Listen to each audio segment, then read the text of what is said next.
200 naira they collect them. If you no talk, they go beat you. Now 2,500 they pay.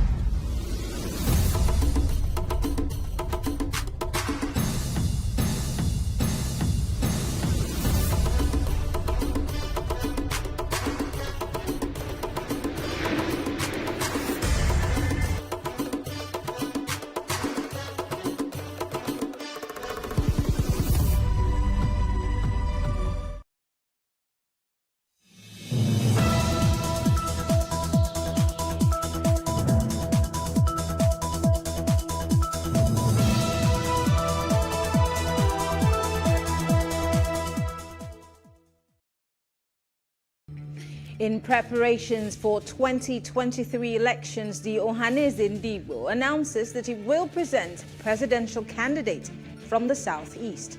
And Soludo names an 80-man member committee for transition. This is Plus Politics. I am Mary Anako.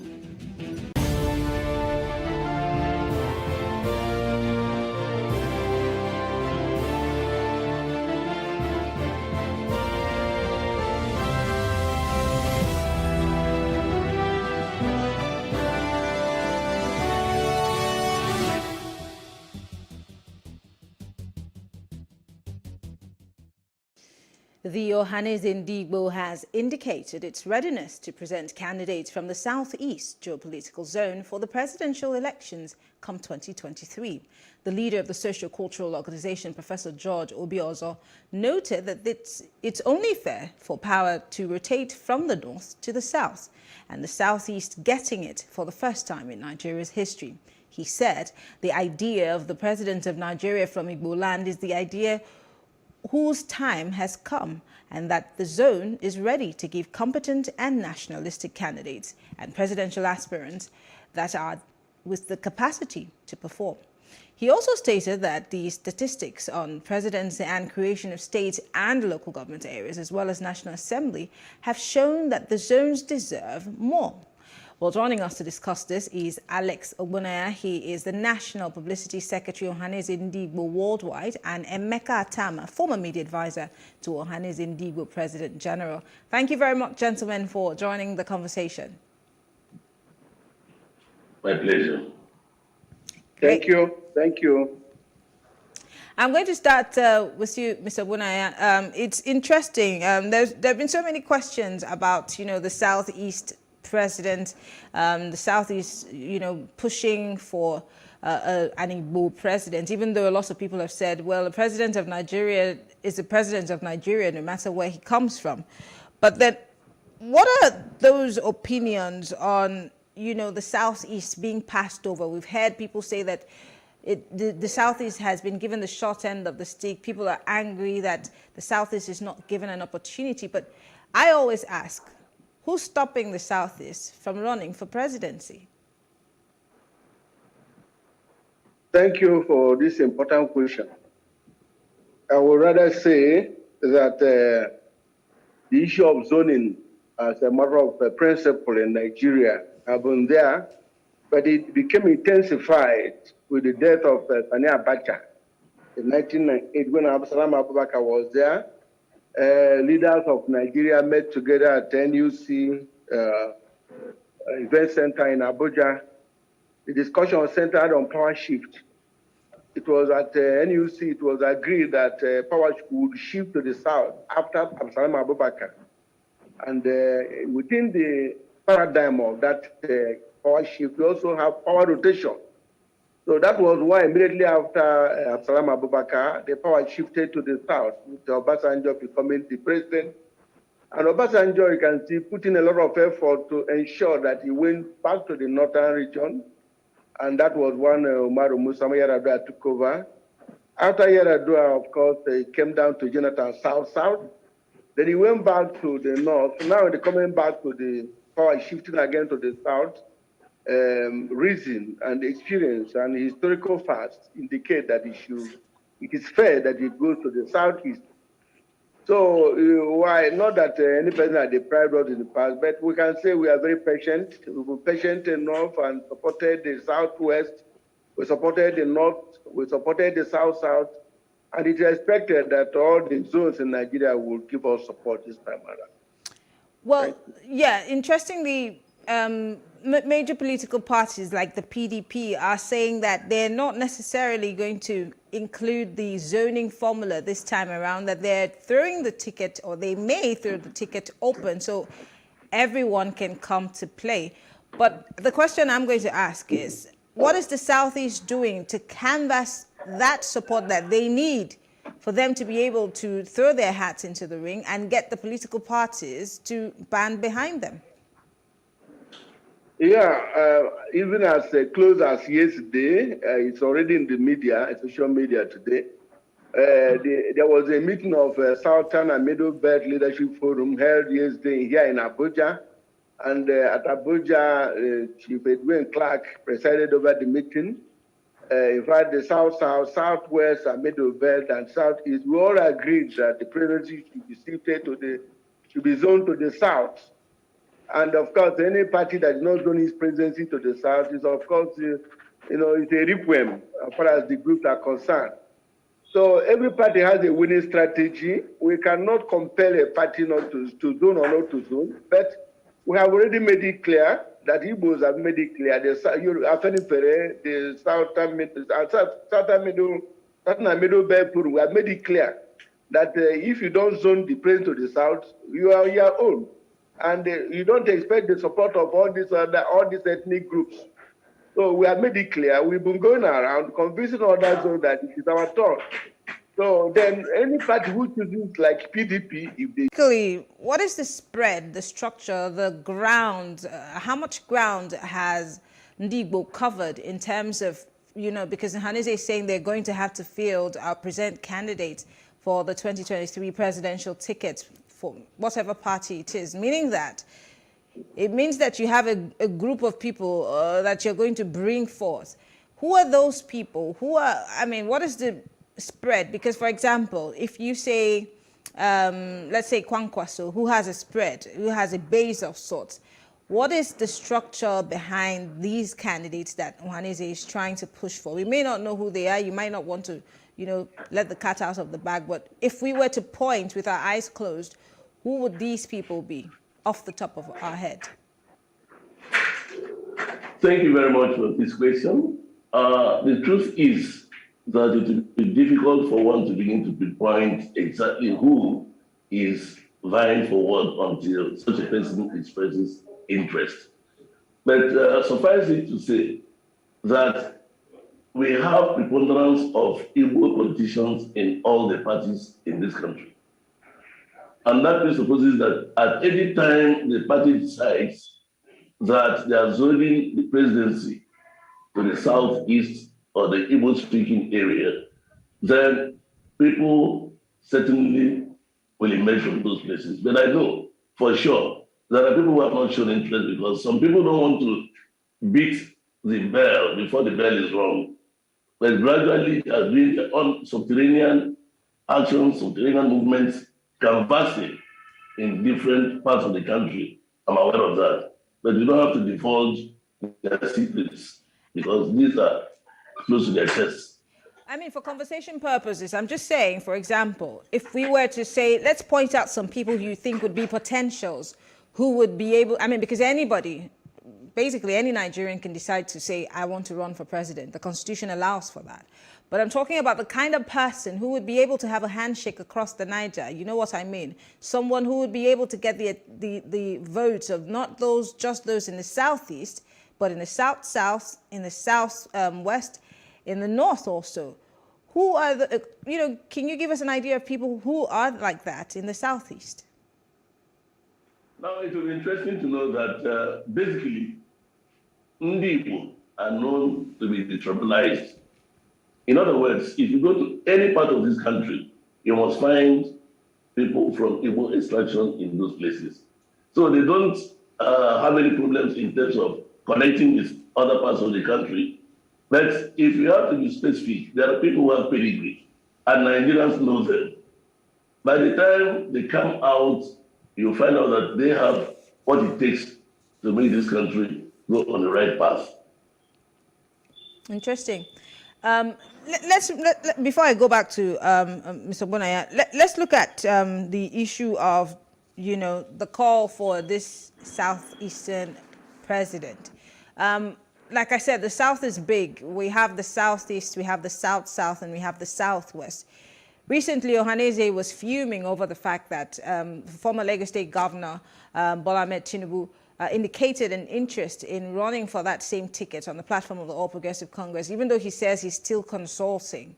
Why was Ohaneze so angry about his emergence? Again, when people keep pushing for the South to have a president or produce a president, which part of the South is really serious about supporting the Southeast? Even though Mr. Obunaya has said that there was a meeting, but was it a gentleman's agreement, or is this an agreement of sorts that has been put into writing where someone or group of people can be held accountable?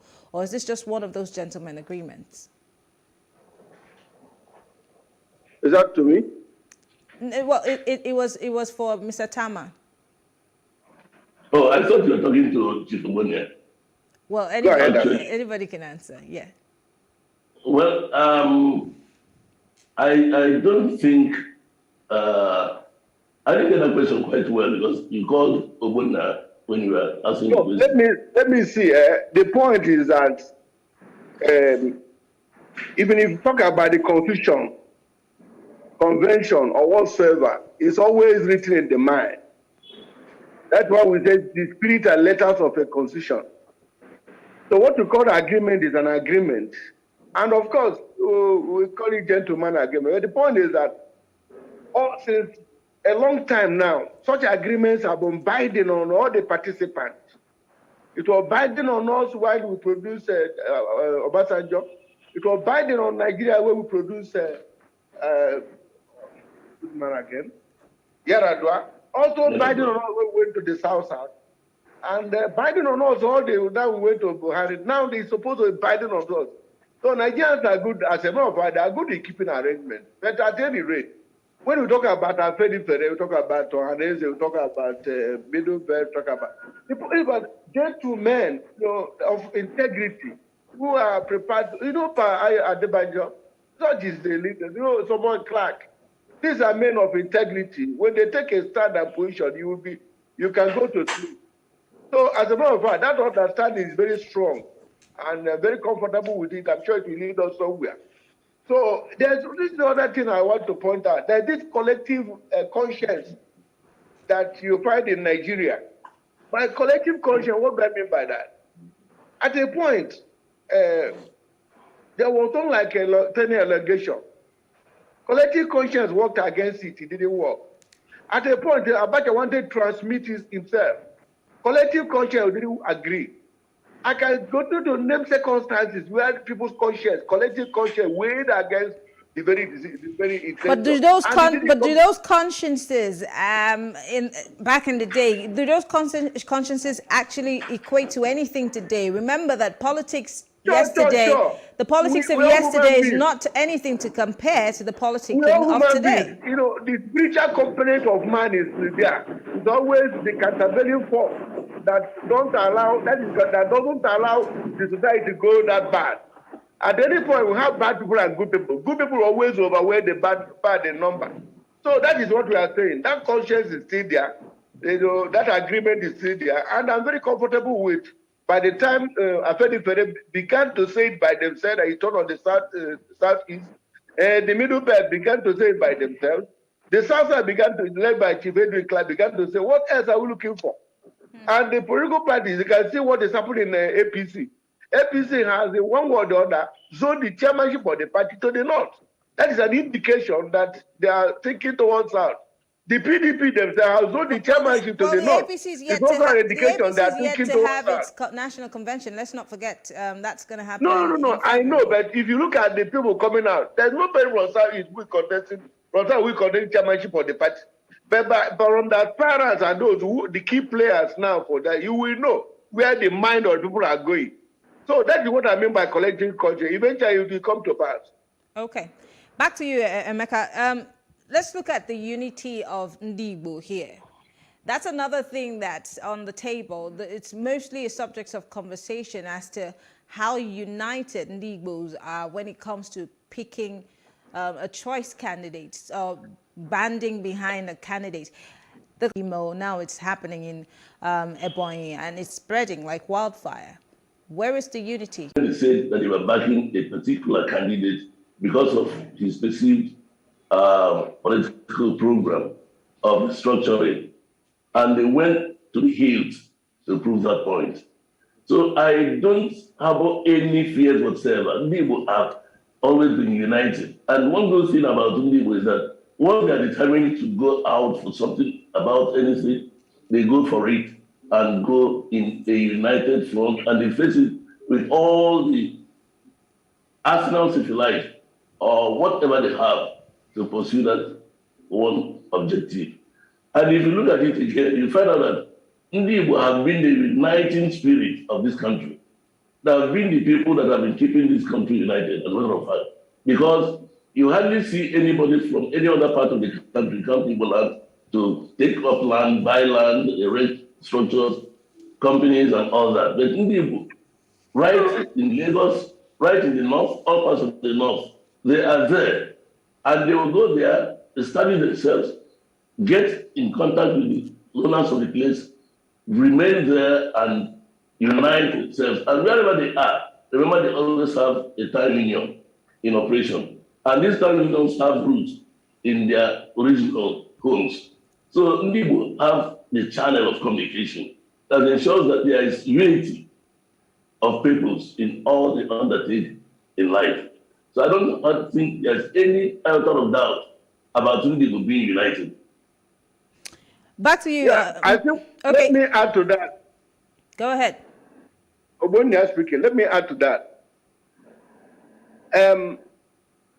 Let me make it clear. There's hardly any people, any group of people that are united as Igbo.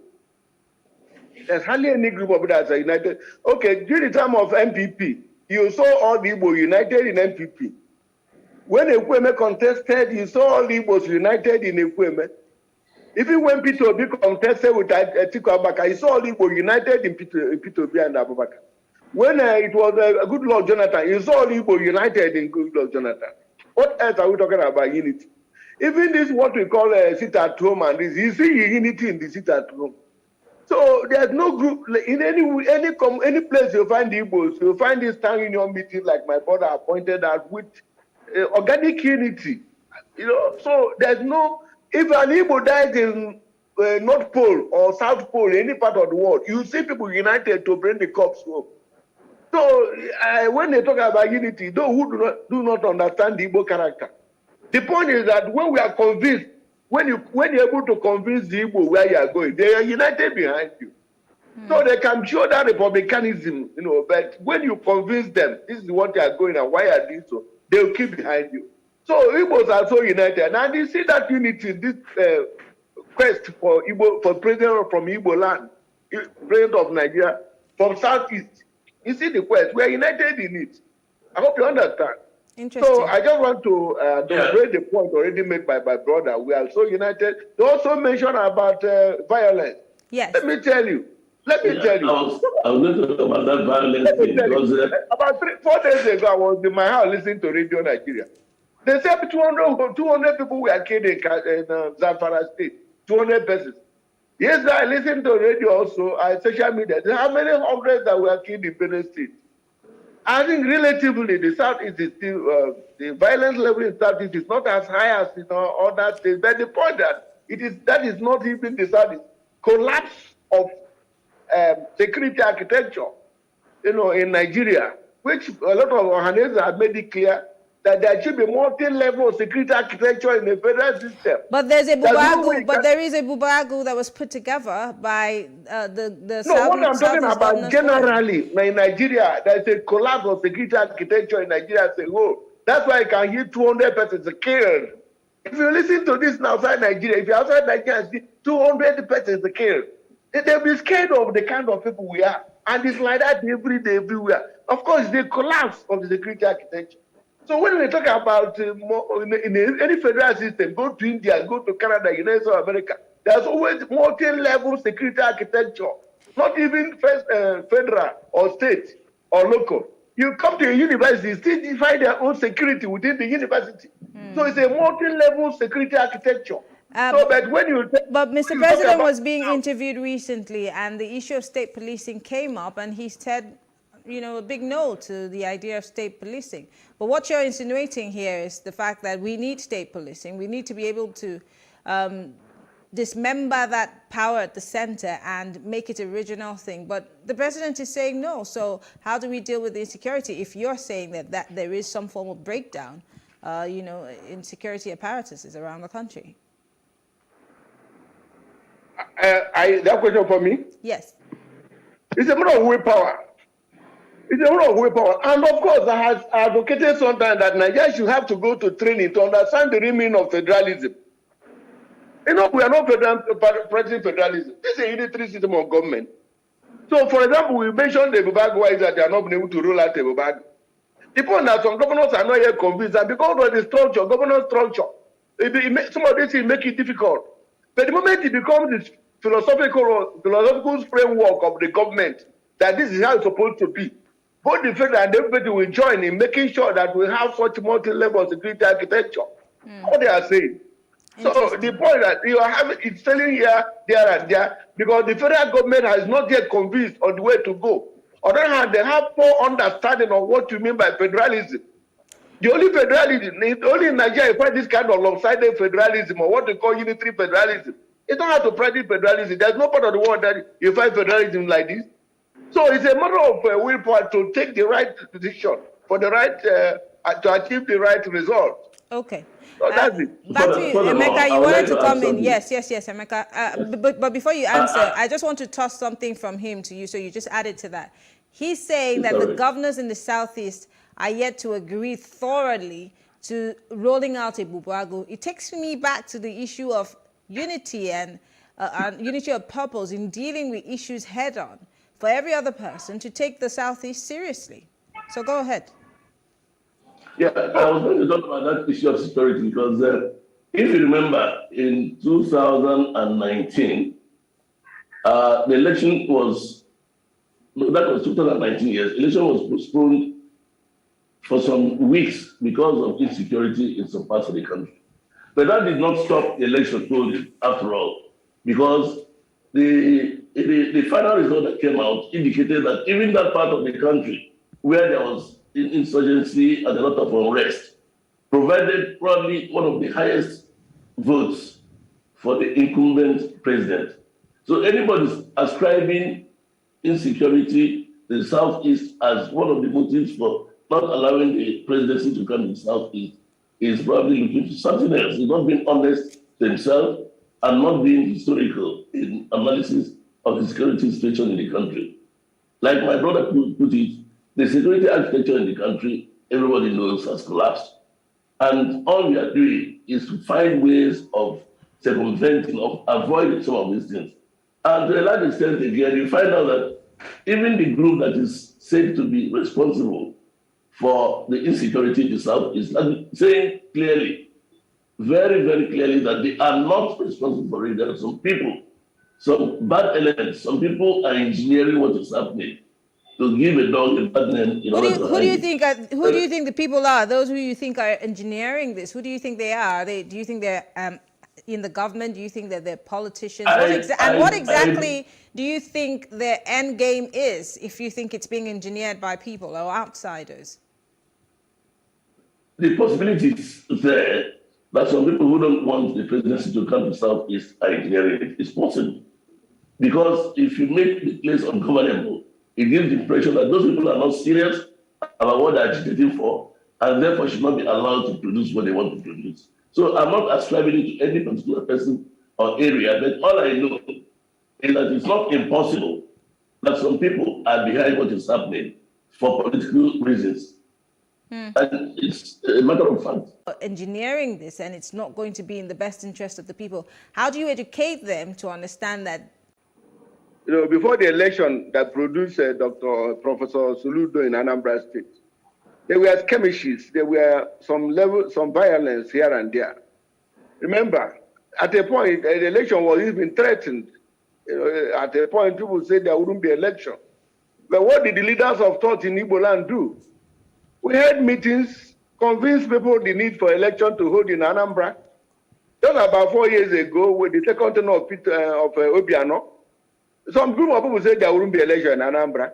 It took former President General Nyawodo to go to Anambra State House of Assembly, talk to people of Anambra State House of and leaders of thought in Anambra, and eventually the election held, and there was minimal or no violence. The same thing happened in the time of Professor Soludo when he was a mite. You remember that at a point, it was one of the freest elections in Nigeria. People were scared. In fact, they sent mobile police and soldiers from all over. But when they came, they were surprised about the unity, about the civility, about the quietude, and so on. And everything went well. The election became credible. So what we are trying to say is that people will always, when they see what they will serve their best interest, you can see the keying in. So I've said earlier that there's violence everywhere because of the collapsed security architecture. But when it comes to interest now, they will always come together, and I know that it is in the best interest of our people to avoid violence and whatever. So that's the position. Okay, finally, I'm coming back to you, Mr. Tama, with the last word here. Going forward, how do we get the Southeast back to the peaceful state that it was in going forward, whether before 2023 or after 2023? What needs to be done? I don't think the Southeast is in turmoil. There's no problem in the Southeast at all. Because if you think about the level of insurgency, the level of violence, the killings every day, even yesterday, 2 days ago, it was reported, such something in Plateau, such something in Niger. Well, you're not in Plateau. The people of Plateau will deal with the situation in Plateau. I'm saying the Southeast is experiencing some kind of violence that has not necessarily been associated with it before now. So what needs to be done to return it to its pride of place where it was peaceful and businesses were going on without all of these skirmishes? This is what I'm saying. It's very easy to compare to Benue and the North, but the North will deal with the North's problem. So I believe. So what is happening to violence in Nigeria now?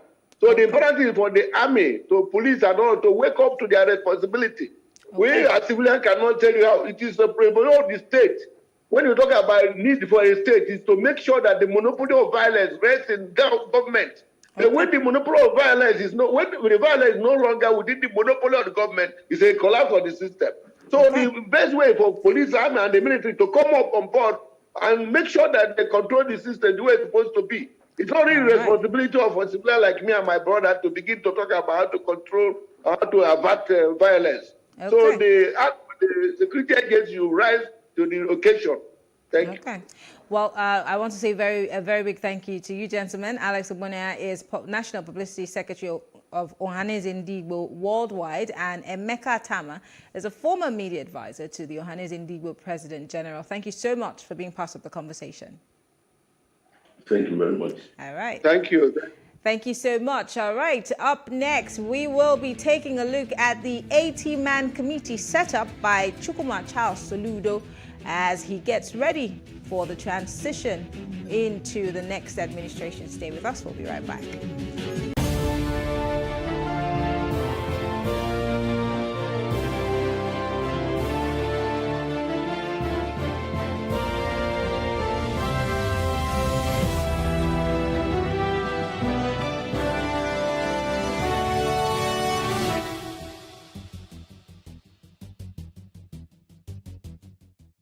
Andy Obama, Fred is a lorry.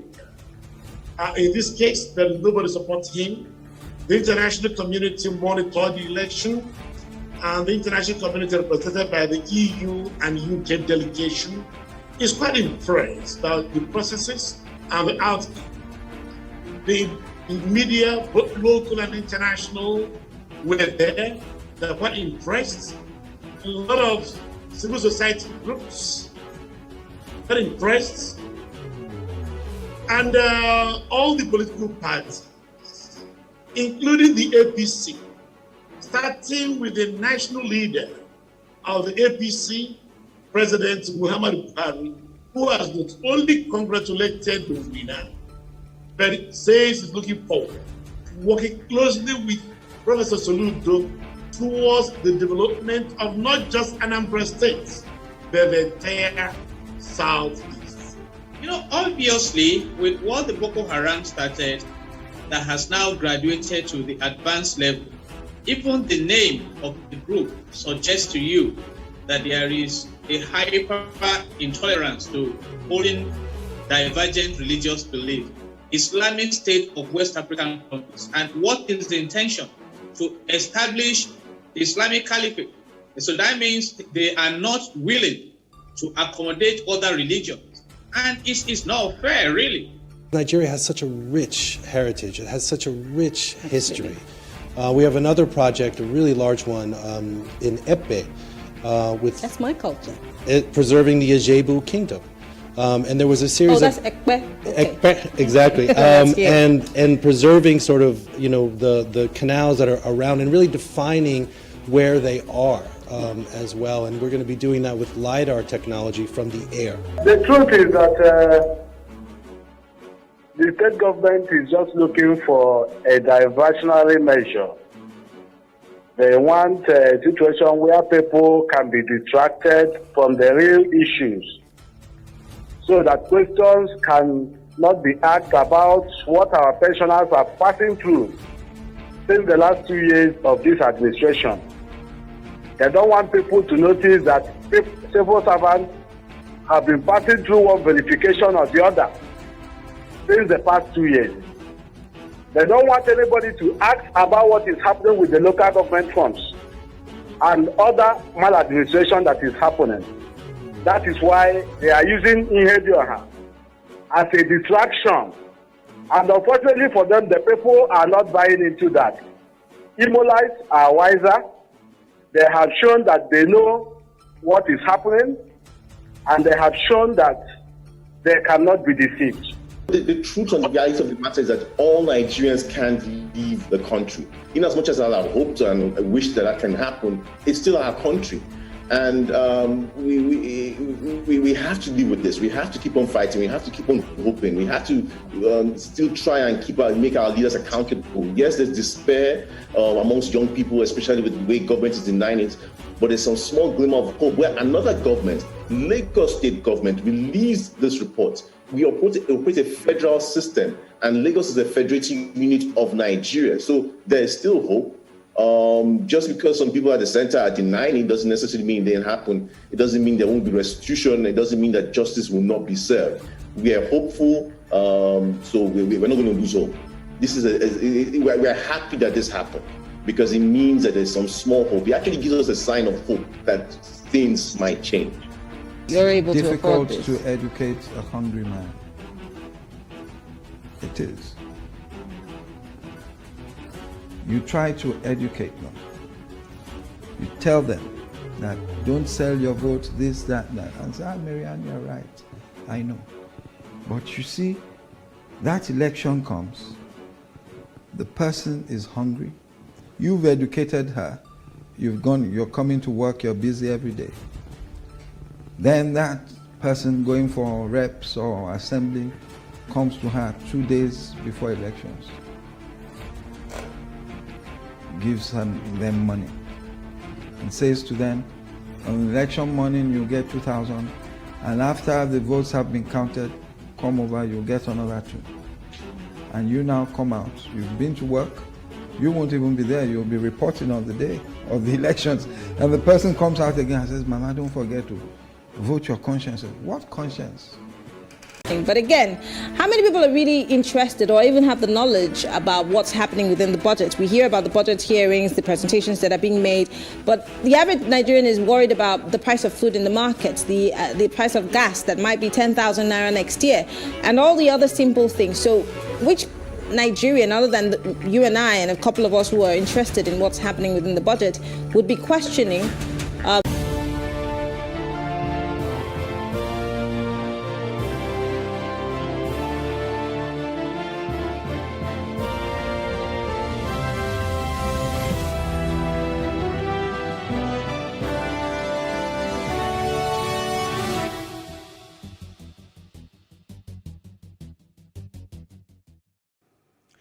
Anambra State Governor-elect Professor Chukwuma Soludo has released a list of 80-member transmission committee to assist his swearing-in on March 17, 2022. In a statement issued by Soludo's media aide Joe Anatome, the list comprises of 80 members with prominent Nigerians who will play diverse roles. He said the committee would raise and liaise with a team set up by the government of Anambra State to ensure a seamless transition from Governor Willie Obiano's administration to a Soludo-led administration from March 17, 2022. The statement confirmed that former Minister of Education Dr. Obi Ezekwesili is the chairman of that committee, while Professor Benedict Orama, Professor Patu Tomi and Osita Chidoka will play crucial roles in the transition arrangements. Joining us to discuss this is Sidon Adidumba. He is the Anambra State Commissioner for Information and Public Enlightenment. Thank you very much, Mr. Mba, for joining us. Thank you very much. Happy New Year. Yeah. Great. So let's go straight to it. Many are awaiting the swearing-in of the governor-elect. Of course, many, as many who are awaiting, also have great expectations of this government. So it's interesting for this list to surface on our national dailies and, of course, on social media. And top on that list, the chairperson is a former Minister of Education in Nigeria. So let's start by looking at the number of people on that list. A lot of people are wondering, why an 80-man committee for the transition? Well, each of them is bringing something to the table, something crucial and something fundamental. They are going to work for just a few weeks, and then the committee goes into liquidation. So it will not take long. These are people choosing for their service record. Each of them is development oriented. It's normal to refer to Obi Ezekwesili as Nigeria's former Minister of Education. Yes, she is. But don't forget that she's an accountant and she was vice president of the World Bank. And she was the person who started what we normally call in Nigeria the Due Process Office, now known as Bureau of Public Procurement, BPP. That shows the commitment of the incoming administration to due process, to transparency, to accountability, and to making Anambra to become one of the fastest growing economies, not just in Nigeria and Africa, but in the world. Don't forget, the ultimate vision of the Soludo administration is to make sure that Anambra becomes, in the next 50 years, a fully developed economy, like South Korea, like Hong Kong, like Singapore, like Israel. So the example goes on. There are odds, but we believe that this is achievable. Interesting. Let's look at some other people who are on that list. We see the former MD of Diamond